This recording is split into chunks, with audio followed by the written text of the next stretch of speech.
Saudara, apakah baptisan air dan baptisan roh adalah hal yang sama? Sebelum kita menjawab pertanyaan ini, mari kita memahami beberapa hal penting. Yang pertama, makna baptisan air dan baptisan roh.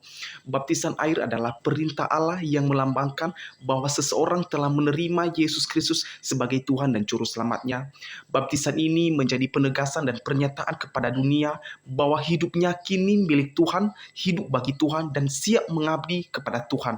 Sedangkan baptisan roh merupakan pengalaman kelahiran baru yang terjadi saat seseorang menerima Yesus Kristus sebagai Tuhan dan Juru Selamatnya. Pada saat itu Allah Roh Kudus berdiam dalam dirinya, menandai langkah awal menjalani hidup yang baru yang dipimpin oleh Allah Roh Kudus. Yang kedua, pelaksanaan baptisan. Baptisan air dilakukan oleh hamba Tuhan atau pemimpin rohani. Contohnya di dalam Alkitab, saudara, Rasul Yohanes membaptis Tuhan Yesus dengan air.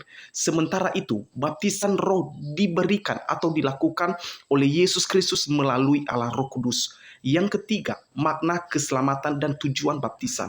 Saya mau katakan, baptisan air bukanlah jaminan keselamatan. Karena kenapa? Karena banyak orang dibaptis karena alasan lain seperti untuk menikah dan bekerja dan lain sebagainya. Sebaliknya, baptisan roh merupakan tanda kelahiran baru dan jaminan keselamatan sejati karena Allah Roh Kudus hadir dan tinggal di dalam diri seseorang yang telah mengalami kelahiran baru secara rohani.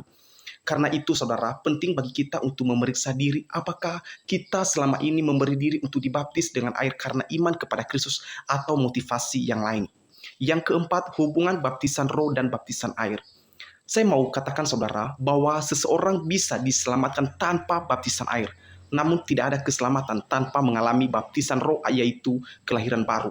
Orang yang sudah mengalami baptisan roh biasanya saudara akan memberi diri dan memilih untuk dibaptis dengan air sebagai ungkapan iman dan identitasnya sebagai anak Allah serta anggota tubuh Kristus.